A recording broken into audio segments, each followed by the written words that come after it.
Kita akan baca bersama-sama Matius 17 ayat 24 sampai 27. 3, 2, 1. Ketika Yesus dan murid-muridnya tiba di Kapernaum, datanglah pemungut bea bait Allah kepada Petrus dan berkata, "Apakah guru tidak membayar bea 2 dirham itu?" Jawabnya, "Memang membayar."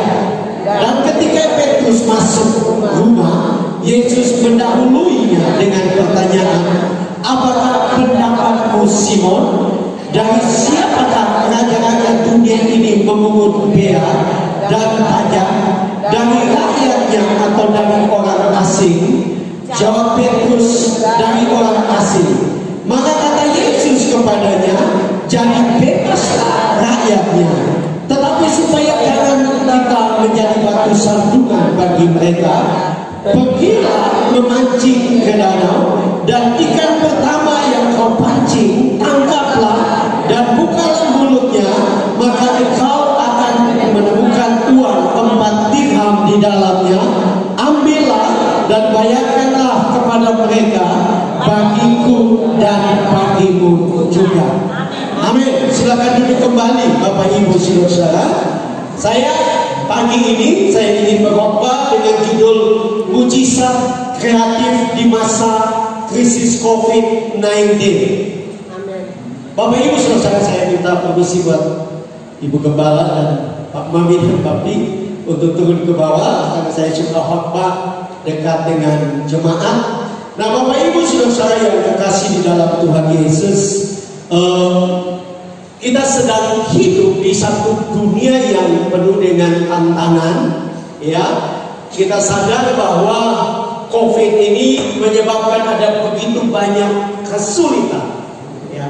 Tetapi di tengah-tengah banyaknya kesulitan ini, Bapak Ibu Saudara, orang pun mulai melihat hal-hal yang luar biasa yang Tuhan kerjakan di dalam kehidupan mereka. Amin. Saya percaya orang-orang Buaria pun banyak mengalami mujizat Tuhan. Amin. Tadi saya sempat cerita dengan Mami dan beberapa yang lain, kami dalam grup pastori, banyak di antara kita kena COVID, ya, tapi sampai sekarang masih hidup. Amin. Belum lewat, ya, belum lewat. Masih hidup. Dan ini bukti bahwa Tuhan itu begitu baik. Amin. Karena ada banyak orang yang terpapar dan mereka meninggal dunia. Nah, saya percaya dalam situasi ini pun, Bapak Ibu Saudara, di banyak tempat ya Tuhan sedang bekerja di antara orang percaya, sehingga banyak hal yang luar biasa mulai terjadi. Ya, karena memang Tuhan izinkan COVID terjadi karena Tuhan ada tujuan yang besar. Amin. Tuhan ada tujuan yang besar bagi hidup kita dalam tantangan karena COVID-19, supaya saya dan saudara melihat hal-hal yang luar biasa. Ya. Nah, Bapak Ibu Saudara, tadi saya memberi judul Mujizat Kreatif di Masa Krisis COVID-19. Bapak Ibu Saudara, tahukah Bapak Ibu Saudara bahwa kata kreatif itu berasal dari dari kata bahasa Inggris, dari kata bahasa Inggris, yaitu kreator. Kreator itu artinya pencipta. Jadi kalau orang dekat dengan kreator atau pencipta atau Allah, maka dia menjadi kreatif. Amin. Sehingga kesulitan atau dampak dari COVID-19 itu bukan menjadi kesulitan, tetapi justru menjadi kesempatan sehingga dia menjadi kreatif. Ya, di kota-kota, saya tahu itu termasuk juga di Jailolo. Sekarang orang menjadi kreatif, jual kue saja sudah online, itu kan kreatif, ya. Saya tidak tahu di Jailolo, tapi di Manado, rica saja orang jual online, ya. Jadi saudara mau pesan rica setengah kilo, boleh pesan, mereka antar ke rumah, ya. Saking kreatif, saudara-saudara, ya. Nah, kembali kepada apa yang saya ingin bicarakan. Tuhan mau supaya saya dan saudara kreatif. Amin. Supaya kita bisa melewati COVID-19, bahkan kita bisa melihat mujizat Tuhan dan kehidupan kita menjadi kesaksian bagi banyak orang. Amin.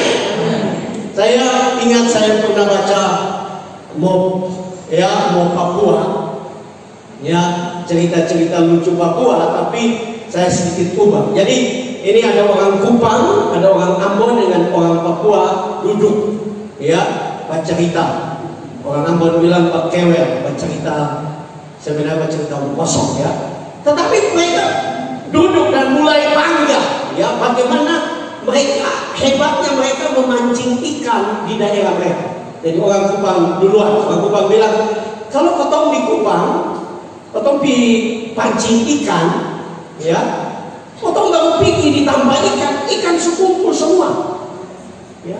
Jadi ketong tinggal pilih saja ikan bubara, cakalang, ketong pilih saja, ya. Orang Ambon udah kalah. Kalau ketong di Ambon pergi pancing ikan, orang baru sampai ditambah ikan sudah lupa masuk dalam perahu. Saking banyaknya, ya, sampai ikan bilang yang punya perahu tuh di bawah orang menang, orang mau di atas perahu. Ya, Macam Yakob tidak mau kalah. Dia bilang kalau orang di Papua, orang pergi pancing ikan, orang baru sampai ikan ubara sudah kasih keluar mulut. Dia bilang, ada garam dari cakap. Saking hebatnya, kreatif. Saya berharap itu jadi di dunia nyata, kan? Faktanya tidak. Tapi Tuhan mau supaya saya dan saudara kreatif. Amin. Dan kita sedang membaca, Bapak Ibu saudara, kisah di mana sebenarnya ini luar biasa. Dan saya percaya orang Buangnya suka karena ini bicara pancing ikan, kan? Ya. Tuhan menyuruh Petrus karena sebenarnya Yesus tidak wajib bayar pajak, tapi Yesus memberi teladan. Kenapa? Kenapa orang Yahudi tidak mau bayar pajak, saudara? Karena pemerintahan Romawi pada waktu itu memaksa orang untuk membayar pajak, tujuannya untuk pembangunan kuil-kuil dewa-dewi Romawi. Itu sebabnya orang Yahudi tidak mau. Tapi Tuhan Yesus sedang mengajak bahwa orang percaya, orang Kristen harusnya adalah orang yang taat hukum. Amin.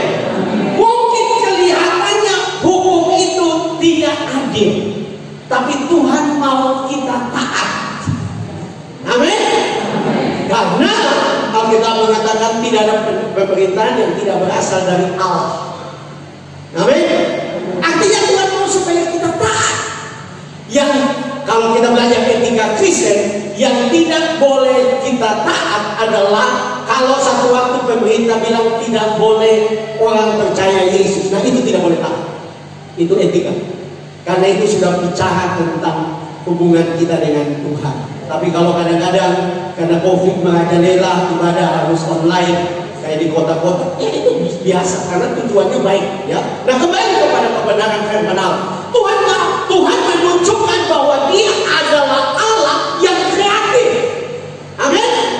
Dia yang akan menolong saya dan saudara dari sesuatu yang kelihatannya sepele, ya, kelihatannya biasa.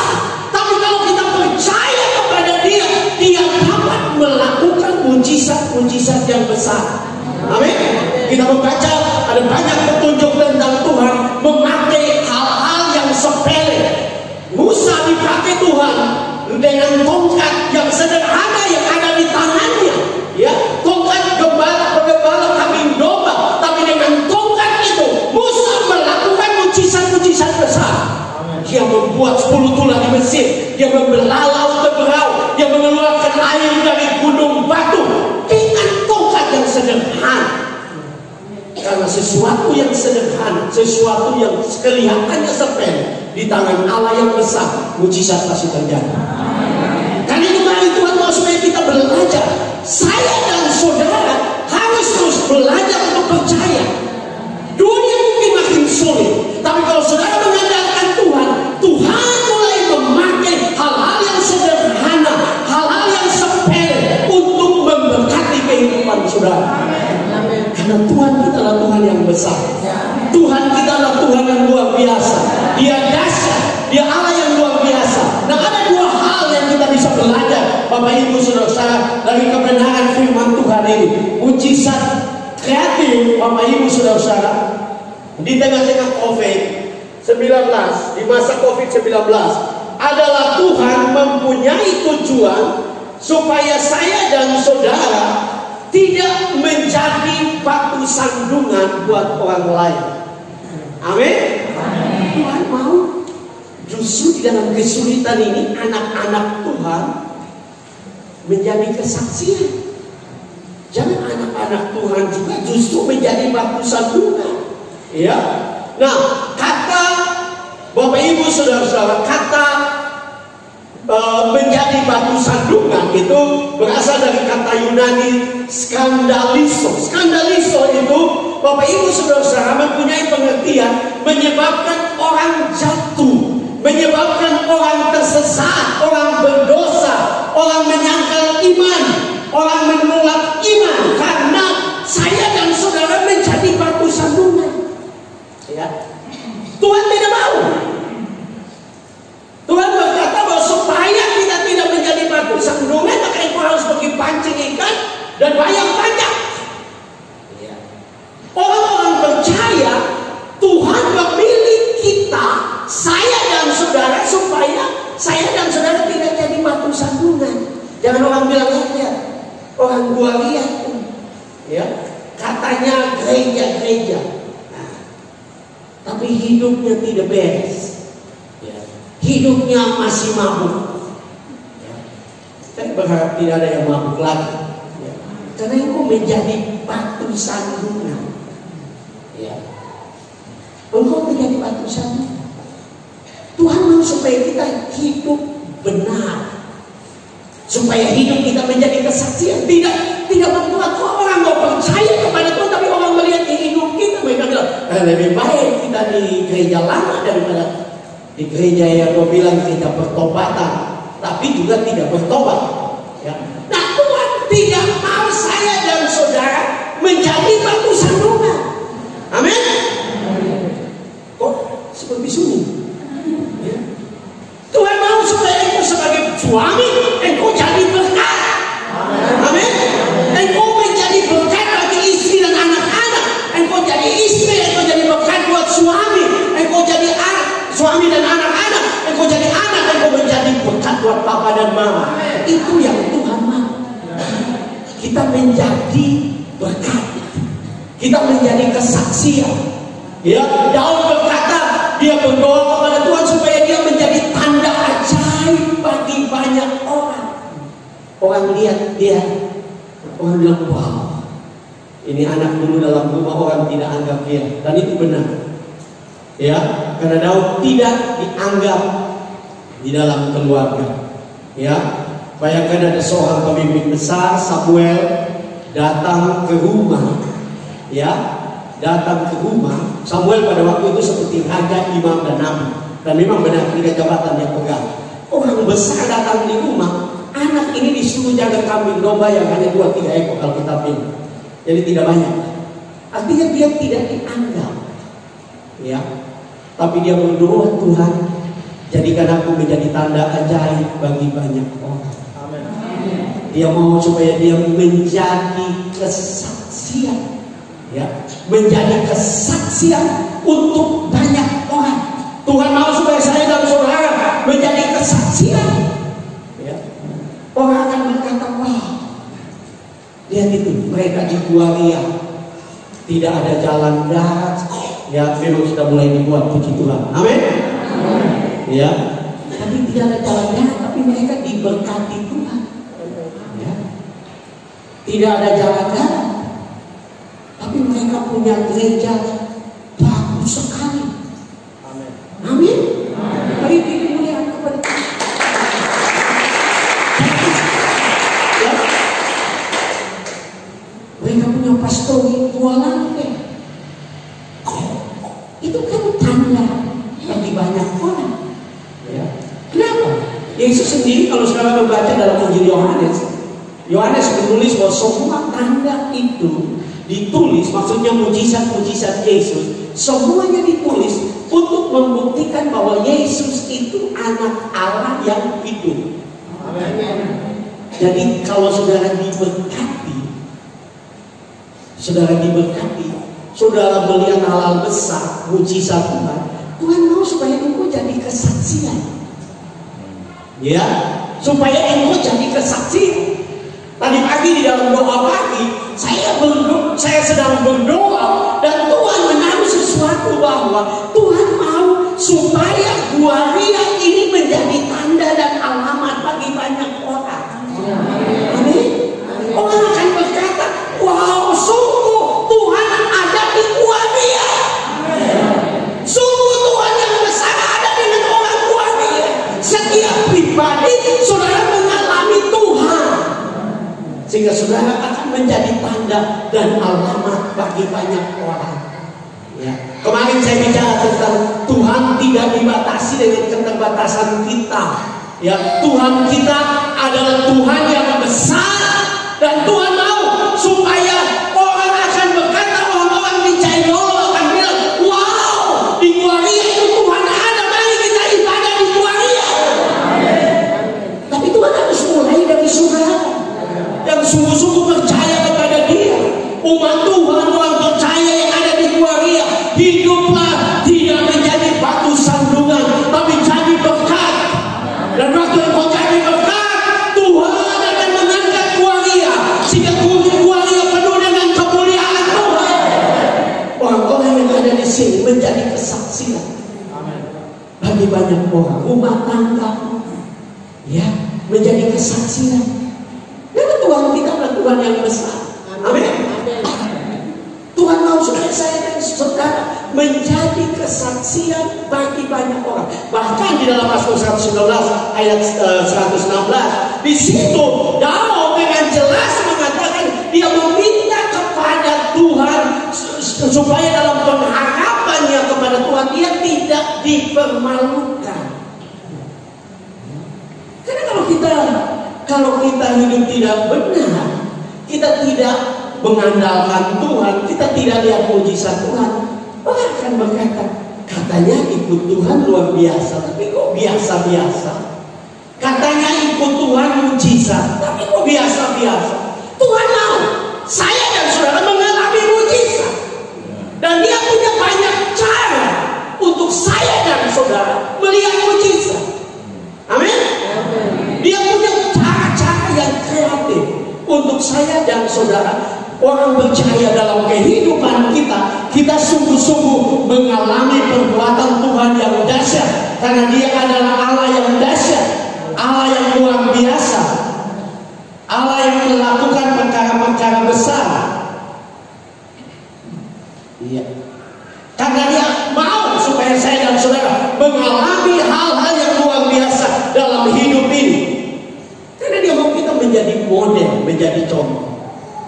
Saudara, saya sendiri belum pernah pergi ke Israel. Tetapi orang kalau pergi ke Israel, mereka melihat ada perbedaan yang luar biasa. Ya.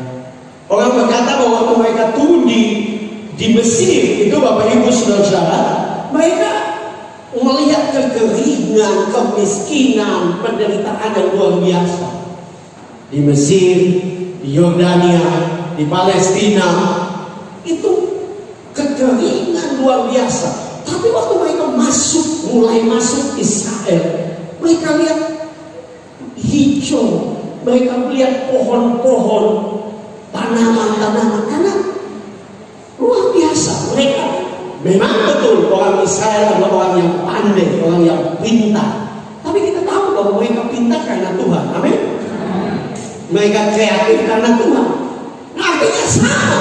Kalau kita juga percaya kepada Tuhan, saya percaya saya dan saudara juga akan mengalami mujizat Tuhan. Tuhan membuat perbedaan antara orang Israel dan orang Palestina, orang Yordania, orang Mesir, orang Libanon. Tuhan membuat perbedaan karena Dia mengasihi mereka. Dan saya percaya hal yang sama. Tuhan juga mengasihi saudara. Coba tepuk teman saudara di samping saudara, bilang Tuhan mengasihi saudara. Amin. Karena dia mengasihi saudara, maka dia akan membuat perbedaan. Dia akan mulai menyatakan kemuliaannya. Yang penting engkau terus bertumbuh dan hidup, supaya hidupmu tidak menjadi batu sandungan, tetapi hidupmu menjadi kesaksian. Hidupmu memuliakan Tuhan. Waktu engkau melakukan itu, maka Tuhan akan mulai memberkati kehidupan. Amin. Nah, yang kedua, Bapak Ibu Saudara, mujizat kreatif di masa krisis COVID-19 adalah Allah akan memakai sesuatu yang kita anggap tidak mungkin. Ya, sesuatu yang kita anggap tidak mungkin, Bapak Ibu Saudara. Saya ingin tanya saudara, mengapa Tuhan Yesus menyuruh Petrus pergi memancing? Ya, kenapa? Harusnya kan mungkin karena Yesus bukan nelayan ya. Dalam budaya Timur Tengah pada zaman itu ada cenderung juga di kita ya. Kalau papanya tukang kayu, anaknya tukang kayu, betul nggak? Kan papanya Yesus Yusuf itu kan tukang kayu. Dan Nazaret itu jauh dari pantai. Ya, itu sebabnya kitab Barnabas itu dianggap tidak benar karena orang yang menulis itu tidak tahu geografis di Palestina, karena dia menulis bahwa Nazaret itu ada di pantai. Nazaret itu jauh dari pantai. Yesus tidak pandai tentang ikan. Yang pandai tentang ikan siapa? Petrus. Beberapa penafsir mengatakan Petrus itu pengusaha ikan asin di Danau Galilea. Dia punya usaha, bisnisnya itu bisnis ikan asin. Ya, jadi karena dia punya beberapa perahu kan, dan beberapa teman-teman.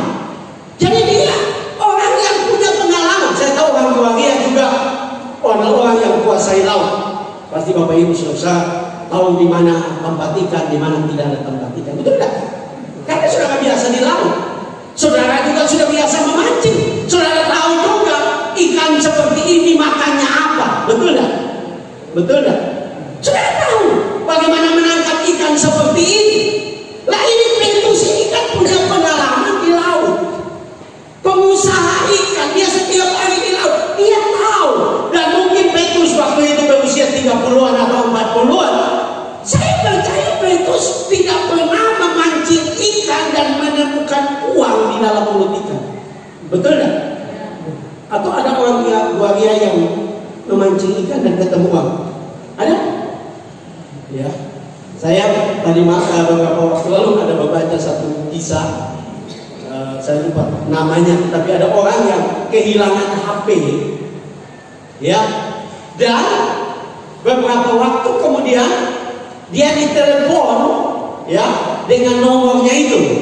Ternyata HP-nya ditelan oleh seekor ikan koi besarnya, beratnya 11 kilo. Dan waktu orang itu memancing, dia dapatkan ikan itu, dan waktu dia berlari, perut ikan ada HP di dalam. HP-nya masih aktif. Ya, itu luar biasa.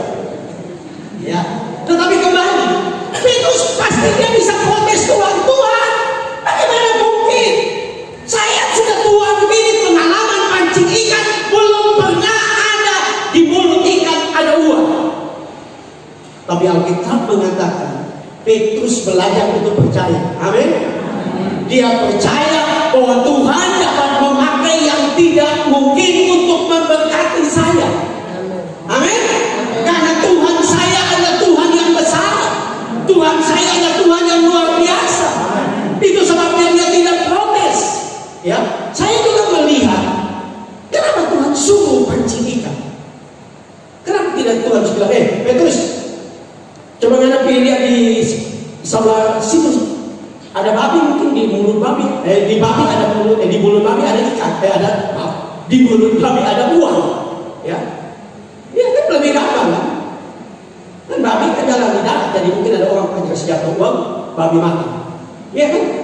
Orang siapa yang mau jalan-jalan di tengah laut membawa uang? Ya. Kenapa?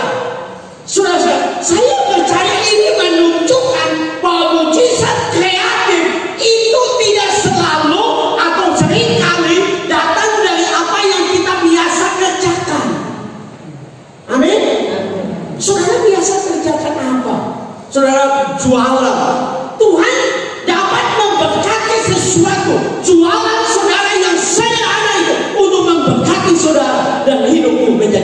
bagi banyak orang. Amin. Tuhan sedang mengajar, jangan terlalu cari jauh, cari dalam kehidupan. Waktu Tuhan mau pakai Musa untuk membebaskan orang Israel, Tuhan tidak suruh Musa cari senjata lain. Tuhan bilang apa yang ada dalam tanganmu, dan Musa berkata tongkat, dan Tuhan berkata dengan tongkat itu engkau akan membebaskan umat. Artinya Tuhan adalah Tuhan yang besar, ya. Dia dapat menciptakan, dia dapat melakukan dari hal-hal sederhana yang ada di tangan kita. Kalau saudara biasa membuat kue untuk jual, kerjakan itu dengan tekun. Amin. Dan Tuhan akan memberkati engkau. Engkau yang mencari ikan, berdoa supaya mujizat jadi lewat usaha ikan. Engkau diberkati berlimpah-limpah supaya engkau jadi kesaksian. Amin. Karena Tuhan dapat memakai apapun yang engkau kerjakan. Itu sebabnya Tuhan menyuruh Petrus seperti memancing ikan, bukan mengerjakan yang lain. Karena mujizat ada di sekitar kita. Amin. Mujizat ada di dalam kehidupan. Kita punya Allah yang besar, yang dapat melakukan hal-hal yang luar biasa. Dan banyak kali kenapa kita tidak lihat mujizat Tuhan, karena kita suka cari di luar sana. Ya, seringkali kita bilang, oh kalau kita punya toko kayak Haji Abu, lah kita kaya, lah kita cuma jualan lebih banyak abu daripada barang. Bagaimana kita kaya? Haji Abu, dia namanya Haji Abu, tapi dia punya toko bangunan. Ya. Jadi saya mau katakan, apapun di tanganmu dengan cara kreatif Tuhan itu dapat menjadi berkat. Yang penting engkau kerjakan secara sungguh-sungguh. Kenapa? Karena Allah kita adalah Allah yang besar. Amin. Allah kita adalah Allah yang dahsyat. Tahukah saudara bahwa Allah menciptakan dunia ini, segala sesuatu yang di dalam dunia, emas dan perak, batu permata, kekayaan, itu semua Tuhan ciptakan dari tidak ada menjadi ada. Amin. Kata bahasa Latin untuk penciptaan itu ex nihilo. Dia menciptakan dari ketiadaan, dari tidak ada. Dia berfirman dan mujizat jadi. Karena itu waktu engkau mulai belajar percaya kepada Tuhan, engkau mulai melakukan dengan iman, engkau mulai bertindak dengan iman, Tuhan akan mulai menyatakan kuasanya. Dia mulai berfirman dan mujizat mulai terjadi dalam hidupmu. Jangan terlalu cari di luar, jangan bandingkan. Wah, kalau kita sama dengan ini, saya sama dengan ini, maka saya akan lebih diberkati. Saya mau katakan, Tuhan kita adalah Tuhan yang dahsyat. Dia mau tunjukkan kepada engkau bahwa dia dapat melakukan mujizat. Dan itu bukan coba-coba. Kalau saudara baca Alkitab, Yesus bilang, engkau pergi ke lalu pancing ikan. Ikan pertama itu ada 4 dirham di mulut. Tuhan tidak bilang anda coba dulu. Kalau pertama tidak berhasil, coba lagi sekali. Ya, kalau kedua tidak berhasil, coba lagi 3 kali. Ya, enggak. Kalau engkau dipimpin oleh Tuhan, maka mujizat kreatif dari Tuhan akan terjadi. Amin. Amin. Saya mendorong supaya saudara berdoa sekali lagi. Ini begitu kuat. Tuhan mau supaya orang akan melihat waria ini luar biasa.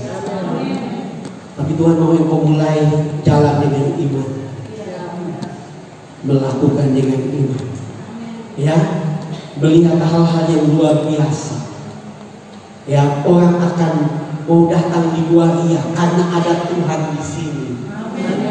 Orang lihat keluarga-keluargamu yang ada di Jailolo mungkin, atau ibu kan di Kuraci, di mana mereka bilang, waduh, kalau Tuhan datang di waria itu kayak datang di surga. Itu Tuhan mau seperti itu. Karena engkau mengandalkan Tuhan, dan Tuhan memberkati engkau dengan cara yang kreatif, dengan cara yang luar biasa. Saya tidak tulis ini di dalam catatan khotbah saya. Saya ingat waktu saya masih jadi dosen di Ambon, Dan kemudian saya dengan tim ke Timor Leste dan kemudian menyeberang ke Atauru. Atauru itu adalah satu pulau yang dulu disebut di peta itu Pulau Kambing. Pulau itu dulu adalah tempat pembuangan para penjahat dan pemberontak perang Portugis. Jadi pulau itu kumpulan penjahat sebenarnya. Tapi mereka mulai membentuk keluarga, desa-desa di situ di pulau itu. Pulaunya tandus, ya. Saudara tidak akan pernah menemukan pulau di Timor itu subur, kecuali daerah-daerah tertentu di Timor yang ada sumber mata air. Tapi tandus sekali. Dan saya sampai di sana, saya dengar banyak cerita luar biasa. Pulau itu pernah dianggap pada waktu gubernur yang dulu, waktu masih di Indonesia, bergabung di Indonesia. Pulau itu Bapak Ibu Saudara pernah dianggap sebagai Yerusalem. Kenapa? Karena orang tidak ada kejahatan di pulau itu. Pulau itu penuh dengan pertobatan. Memang kesaksiannya mereka dilawat oleh Roh Kudus. Jadi mereka itu kafir sebenarnya, tapi mereka ya namanya mereka cari-cari Tuhan, kemudian ketemu dengan Tuhan. Mereka orang sidang jemaat Allah tapi tidak tepuk tangan. Jadi saudara pergi ke sana, saudara tidak akan menemukan orang sidang jemaat Allah sana tepuk tangan. Jadi waktu saya ketika saya sana juga tidak tepuk tangan karena mereka tidak tepuk tangan kan? Karena budaya. Kenapa mereka tidak tepuk tangan? Karena budaya di Timor Leste waktu itu, kalau orang berdansa itu sambil tepuk tangan. Jadi mereka bilang kalau gereja juga tepuk tangan, apa bedanya orang berdansa, ya? Jadi mereka tidak tepuk tangan. Tapi pertobatannya luar biasa. Lawatan Tuhan, Roh Kudus melawat mereka, ya. Mereka saudara, saya lihat, wow, ya. Saya waktu itu masih cukup muda, 20-an kalau tidak salah. Saya sampai di sana dengan istri saya, Ibu Christine. Kita sampai di sana, mereka berbaris saudara di pantai. Ya karena juga nyebrang dari Timor Leste, Dili itu mesti nyebrang gitu. Perahu lagi. Mereka sambut kami kayak kami pejabat, dikasih kalung bunga. Saya ini begini-begini tapi pernah seperti pejabat. Dikasih kalung dan mereka berbaris. Saya bilang wow. Dan saya dengar kesaksian. Kenapa dianggap Yerusalem? Karena kalau saudara hilang barang di sana itu orang akan temukan dan kasih kembali. Itu ada kejadian, ada cincin berliannya istri dari gubernur istri dari gubernur Timor waktu itu. Dia punya cincin, waktu berkunjungan ke sana cincinnya jatuh. Itu ditemukan, bayangkan cincin berlian ditemukan dan dikembalikan oleh orang, ya, orang atau wah luar biasa. Saudara kalau ibadah, ya, kalau ibadah di sana, jadi kami sampai baru capek-capek menyeberang tidur. Ibadahnya jam 4, jam 3 harus menyanyi di gereja. Gereja sudah penuh, jadi bukan pendeta tunggu jemaat tunggu pendeta. Dan tahu sudah mereka diberkati Tuhan luar biasa. Pertobatannya luar biasa. Jadi kami duduk cerita karena kami dengar cerita. Jadi di sana yang paling hebat itu orang piara kambing. Jadi saya duduk dengan beberapa pendeta. Jadi ada penerjemah karena mereka banyak yang tidak bisa bahasa Indonesia. Jadi saya tanya, Pak, saya dengar di sini orang piara kambing. Boleh tahu Bapak punya kambing berapa? Dia malu-malu. Dia kayak malu. Terus ini apa? Gak apa-apa Pak. Bapak punya kambing berapa? Dia bilang, Pak, saya punya cuma 1000 ekor. 1000 ekor. Satu orang punya. Kambing mereka diberkati Tuhan luar biasa. Tuhan dapat membuat sesuatu yang tidak mungkin menjadi mungkin. Amin. Tuhan dapat memberkati engkau sehingga seperti cerita orang Ambon tadi pergi pancing ikan semenai di perahu, sudah disuruh keluar dari perahu. Tidak ada yang mustahil bagi Tuhan. Mereka diberkati luar biasa. Mereka diberkati, mereka bertobat, mereka sungguh-sungguh. Tidak ada kejahatan dapat dikatakan di sana. Wah, saya lihat luar biasa. Mereka sangat menghormat, dan pendeta-pendeta mereka buta huruf, saudara.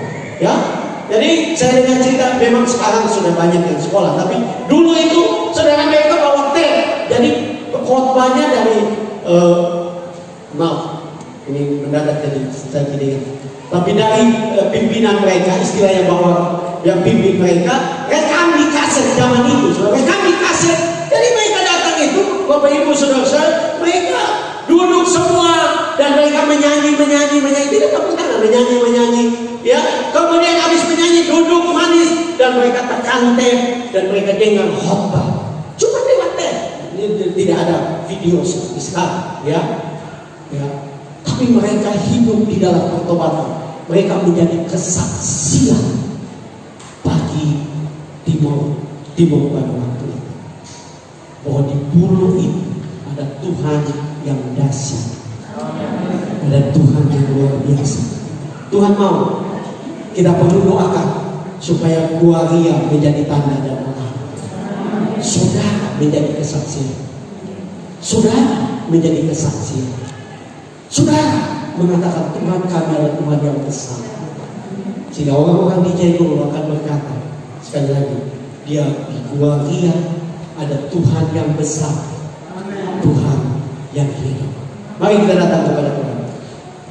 Kita percaya